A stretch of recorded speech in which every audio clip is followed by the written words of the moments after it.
59. La Reserva Federal. No es demasiado tarde para buscar un mundo más nuevo. Alfred Lord Tennyson. La vida continuaba a su propio ritmo en el mundo de los mortales, mientras yo, el doctor Camote, continuaba buscando cartas de tarot en representación de la luz. Sentía que mi misión se estaba tornando extremadamente complicada porque estaban ocurriendo muchas cosas al mismo tiempo. La economía mundial había entrado en una enorme recesión y aunque los gobernantes trataban de ocultarla, el mundo entero supo que el bienestar económico general de Estados Unidos había llegado a un grave nivel de deterioro. Hasta el momento, esta situación era desconocida para la mayoría de los ciudadanos estadounidenses.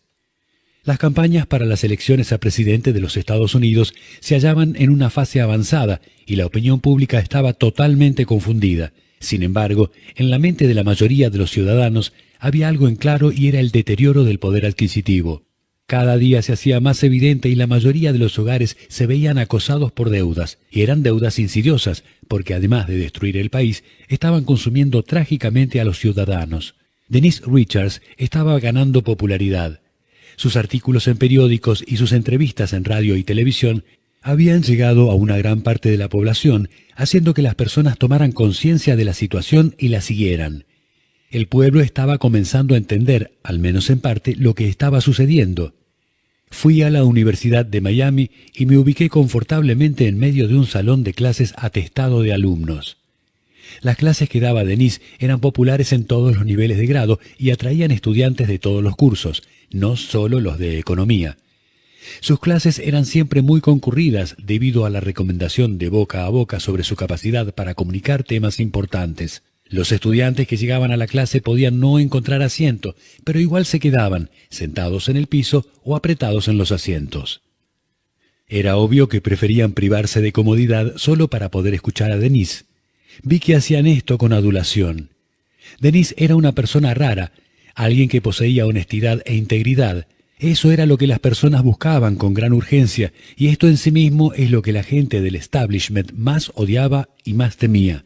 Ella se había convertido en la conciencia de una sociedad que navegaba a la deriva.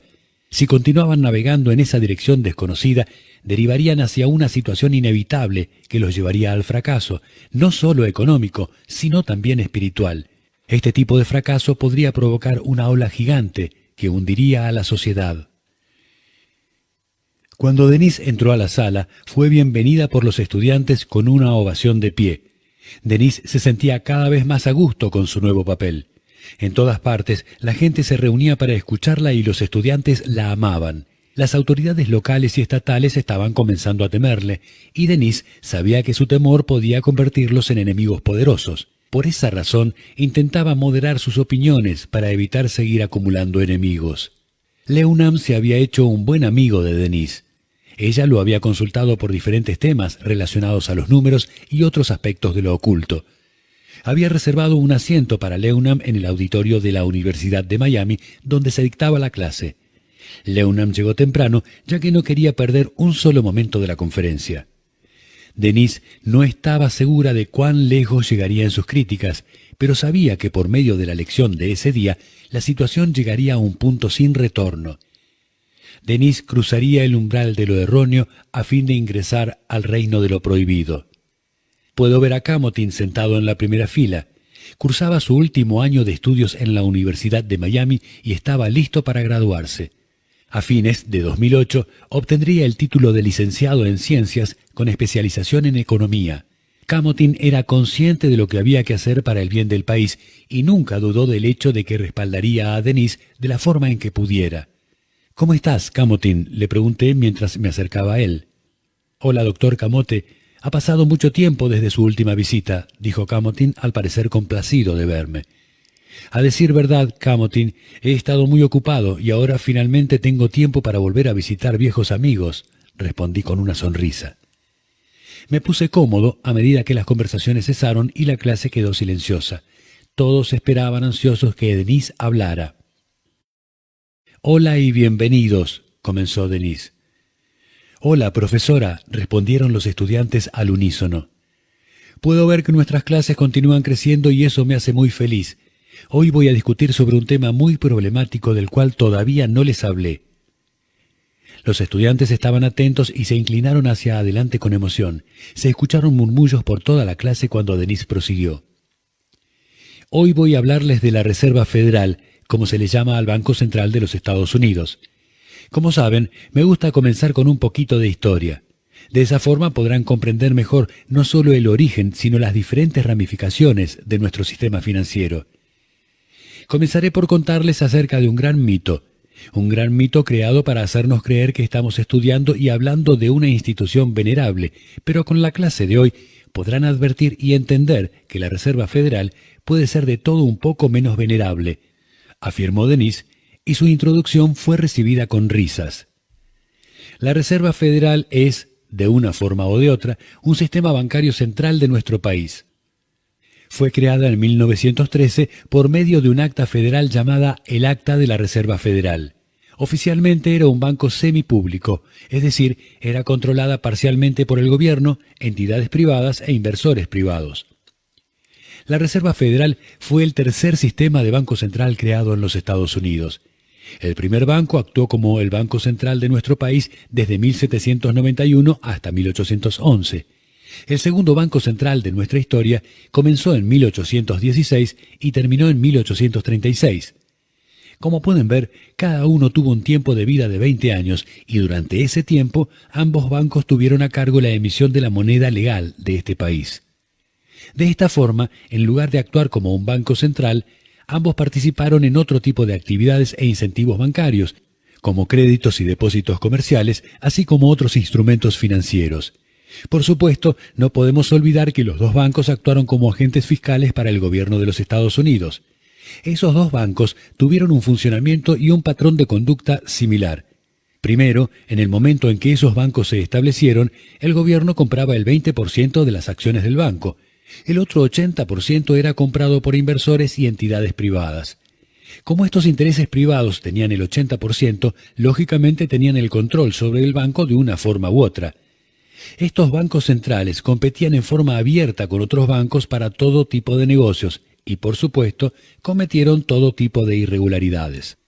Permítanme aclararles que ni el primer banco de los Estados Unidos ni el segundo fueron reconfirmados. Esos bancos fueron acusados de corrupción y de favorecer claramente a la clase social más poderosa en lugar del ciudadano común. Andrew Jackson, el séptimo presidente de los Estados Unidos, vetó la legislación para renovar el mandato del segundo banco de los Estados Unidos.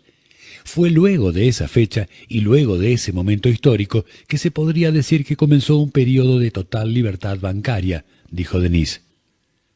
Tras una pausa para beber un sorbo de agua, continuó.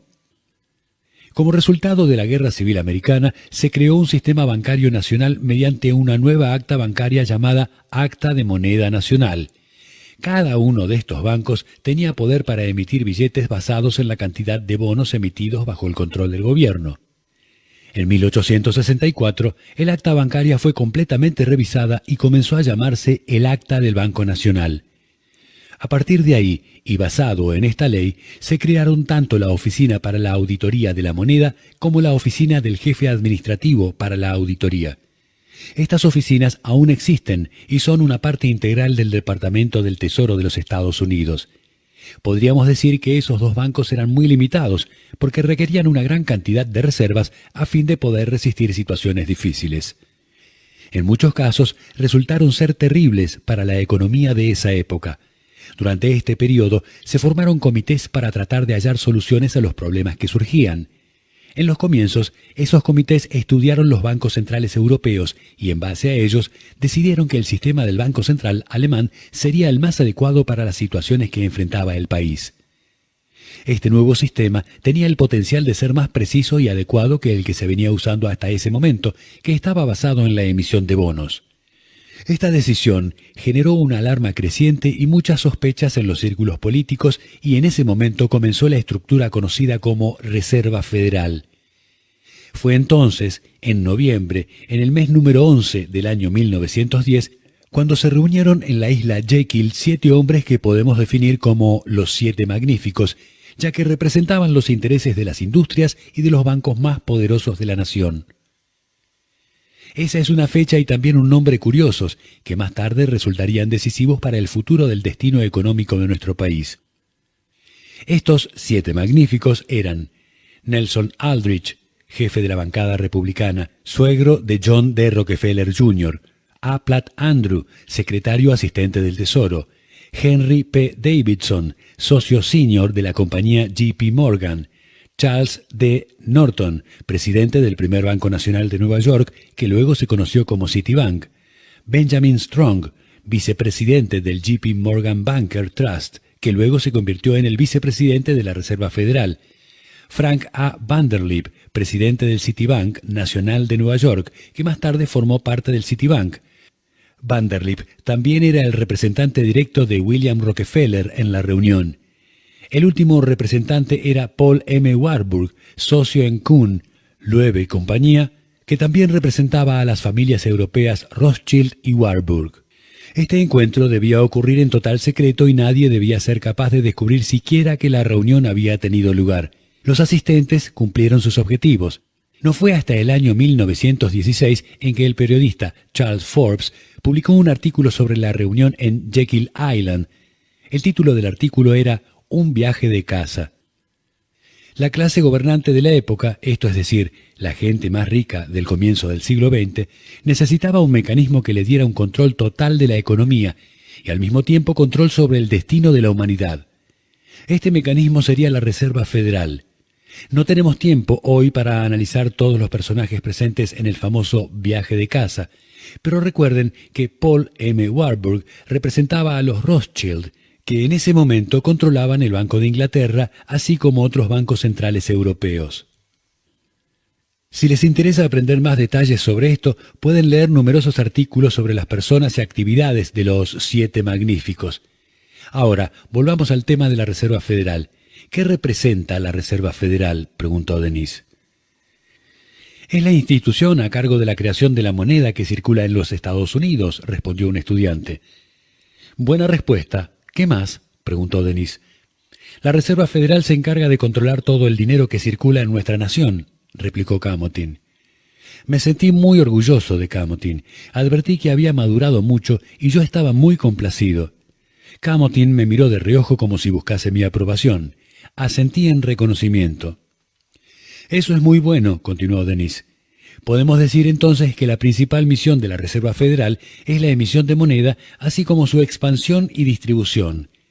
Como todos sabemos, cuando el dinero se deposita en un banco, ese banco lo utiliza para prestarlo a otras personas, compañías o instituciones. Veamos un ejemplo. Digamos que una persona hace un depósito en el banco de $1.000. En ese momento, el banco tiene la responsabilidad de prestar esos $1.000 a otra persona. Con esta responsabilidad adquirida, la oferta de dinero en circulación se ha aumentado en $1.000. Sin embargo, el cliente que depositó el dinero puede tener necesidad de retirarlo y por eso le requiere al banco que conserve 10% del monto depositado como reserva. Es decir, el banco puede prestar a otra persona la cantidad de $900 de los 1.000 que fueron depositados. De esta forma, la masa monetaria aumenta y continuará teniendo el mismo aumento proporcional. ¿La Reserva Federal puede manipular la masa monetaria?, preguntó una estudiante. Por supuesto que puede, y les explicaré cómo se hace. La primera alternativa que usa la Reserva Federal para manipular la oferta de dinero es a través de la venta de valores del Tesoro. Al vender esos valores, la Reserva Federal puede reducir la oferta de dinero, ya que así está aceptando dinero en efectivo para cumplir con obligaciones futuras. Pero si la Reserva Federal solo compra obligaciones del Tesoro, estará aumentando la masa monetaria y entonces estará emitiendo dinero en efectivo a cambio de obligaciones futuras. El mecanismo más común que utiliza la Reserva Federal es ajustar la tasa de descuento. Como hemos visto en los últimos años, la Reserva Federal opera las tasas de descuento como le place. Las sube o baja cuando quiere, o usando lenguaje más técnico, podemos decir cuando lo considera conveniente. Ahora mismo, la Reserva Federal ha bajado la tasa de descuento una y otra vez, mientras que al mismo tiempo su principal misión debería ser la de combatir la inflación que nos ha golpeado y que hace que todos los ciudadanos seamos más pobres, explicó Denis. Pero, ¿qué es exactamente la tasa de descuento?, preguntó un estudiante. Es la tasa de interés asociada con la Reserva Federal que una institución financiera debe pagar a fin de obtener un préstamo a través de la Reserva Federal. Esa tasa ha sido manipulada constantemente durante los últimos años, al punto que, al día de la fecha, los únicos que pueden obtener fondos a una tasa de interés razonable son los bancos y no los individuos, continuó Denis. ¿Qué quiere decir?, inquirió alguien. Creo que está muy claro. La Reserva Federal ha bajado artificialmente las tasas de interés en los últimos 2 años y esto nos ha llevado a este estado de crisis. Cuando la tasa de descuento bajó y el mercado de valores cayó durante los años 2000 y 2001, las tasas de interés bajaron y se creó una burbuja inmobiliaria, ocasionando un estado innecesario de liquidez dentro del mercado. Permitió que los ciudadanos fueran convencidos por los bancos y otros prestamistas para tomar préstamos innecesarios y, en algunos casos, préstamos que hasta se podrían considerar absurdos. Estos préstamos están ocasionando la pobreza de muchas personas y todos estamos siendo arrasados por ellos. Cuando la Reserva Federal baja la tasa de descuento y también baja los fondos federales a niveles que están por debajo de la inflación, que es exactamente lo que la Reserva Federal ha venido haciendo los últimos meses, entramos en un problema tremendo para la economía porque los ahorros de las personas prácticamente desaparecen. Los ciudadanos dejan de ahorrar, ya que no les parece lógico ni es justo que le paguen 1% por sus ahorros de toda la vida. Entonces, ¿qué hacen? Al manipular la masa monetaria, la Reserva Federal logra que esos ciudadanos tomen créditos porque están baratos. Las personas piden dinero prestado y especulan. Entran en un mundo que es completamente desconocido para ellos y al final todo termina en un torbellino especulativo creado por la Reserva Federal. Todas esas políticas ficticias distorsionan la realidad en la que vivimos. En un mercado libre, las tasas de interés deben ser establecidas por el mercado, es decir, por los inversores, y no por la Reserva Federal que favorece ciegamente a los grandes bancos. Los bancos grandes son los únicos que se benefician finalmente con este proceso. Cuando los 7 magníficos volvieron a reunirse en 1910 en la isla de Jekyll, estaban reescribiendo la historia de Jekyll y Hyde. Nos hicieron creer una cosa, pero la realidad era completamente diferente. Los 7 magníficos diseñaron un sistema monetario que solo favorece a la clase gobernante, a expensas de los ciudadanos comunes, clarificó Denis. ¿Está diciendo que la única culpable de toda esta situación que estamos atravesando es la Reserva Federal?, interrumpió un estudiante. Sí, la Reserva Federal y el gobierno son totalmente responsables de esta tremenda crisis.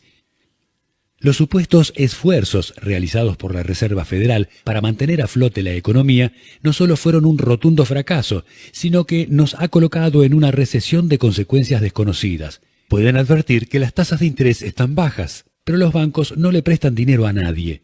Sin embargo, los bancos piden prestado dinero a la Reserva Federal a una tasa de interés del 2%, y ese interés luego se carga al consumidor a través de sus tarjetas de crédito a un 20 o 25%.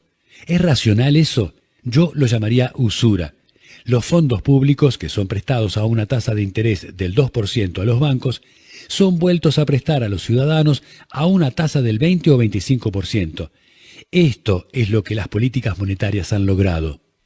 La situación actual ha sido provocada por la Reserva Federal, la cual se ha moldeado según los intereses de un gobierno interesado en continuar una guerra absurda de conquista y destrucción.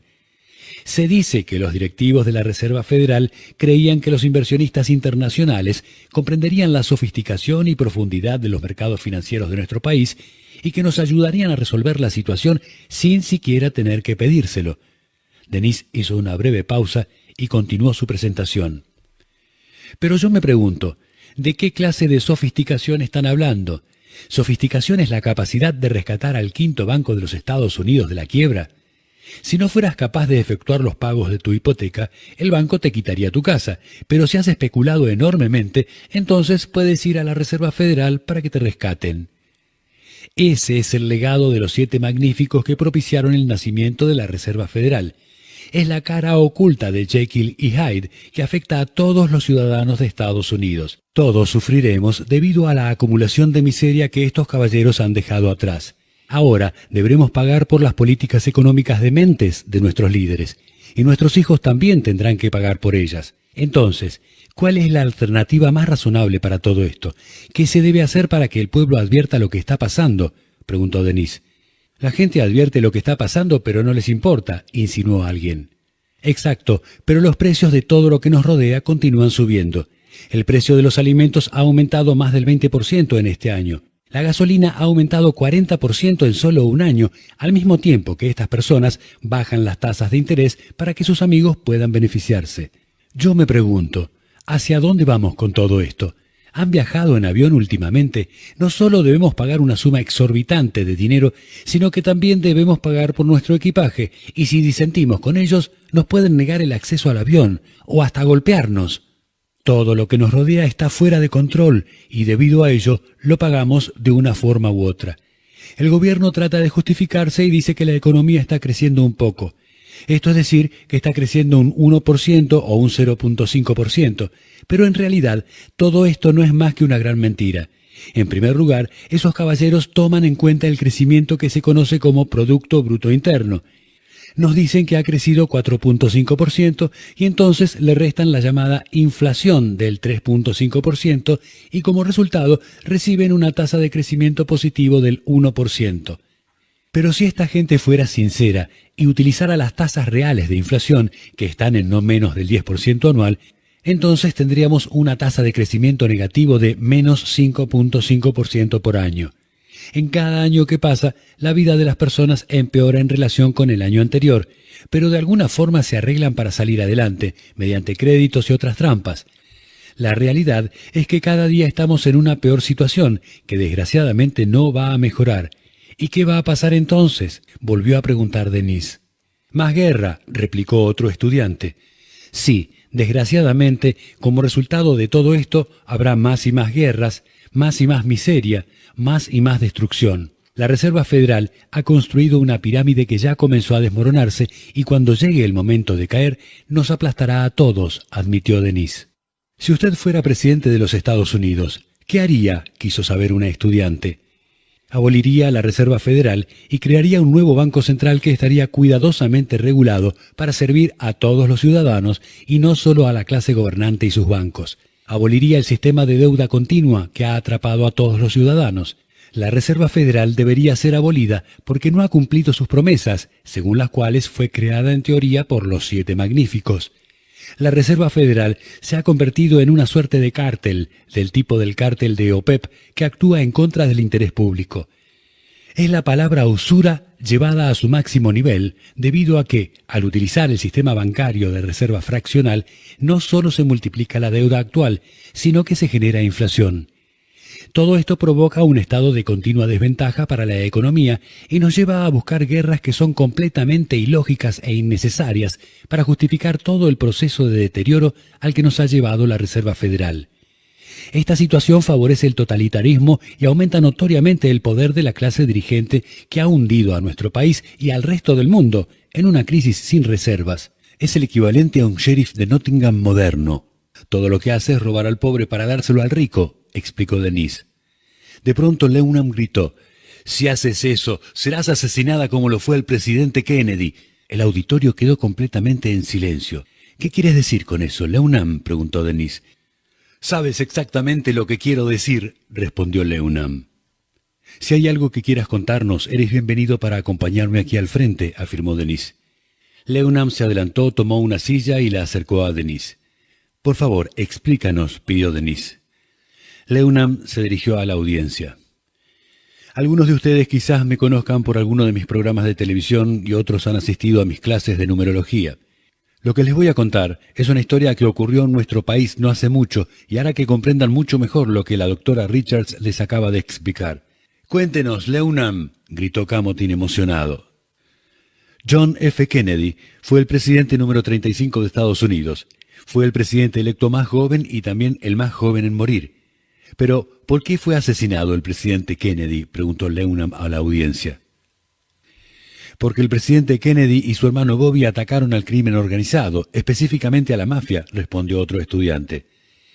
Tal vez, pero yo no creo eso. ¿Pueden decirme otras razones?, volvió a preguntar Leunam. La mafia y la CIA habían trabajado juntas en muchas ocasiones y pueden haber cooperado para matar al presidente Kennedy, respondió otro estudiante. Bueno, eso pudiera ser cierto, pero ¿por qué querrían asesinarlo?, preguntó Leunam. El presidente Kennedy no permitió que las tropas estadounidenses atacaran a Cuba y depusieran a Fidel Castro. Luego ocurrió el fiasco de la Bahía de los Cochinos y muchos consideraron a Kennedy un traidor, señaló otro estudiante. Esa podría ser una razón, pero no tan poderosa como para matar a un presidente. ¿Alguien más?, preguntó Leunam. Quizás no haya una sola razón, sino muchas para matar al presidente Kennedy. Yo creo que fue una conspiración entre la mafia y la gente de la CIA, pero nunca sabremos quién fue la persona que dio la orden de matarlo, dijo otra estudiante. Muy bien, todas las razones que dieron son las más aceptadas para el asesinato, pero existe una razón más poderosa para matar al presidente Kennedy, afirmó Leunam. Cuéntanos con confianza, interrumpió Denise. El 27 de abril de 1961, en un discurso ante la Asociación Americana de Periódicos, el presidente Kennedy dijo: «Nos oponemos en todo el mundo a una conspiración monolítica y despiadada que se basa en medios encubiertos para expandir su esfera de influencia, en infiltración en lugar de invasión, en subversión en lugar de libre elección, en guerrillas por la noche en lugar de respuestas por el día», explicó Leunam. ¿Está insinuando que hubo una sociedad secreta detrás del asesinato de Kennedy?, preguntó perplejo un estudiante. Déjenme continuar con el discurso del presidente Kennedy y verán.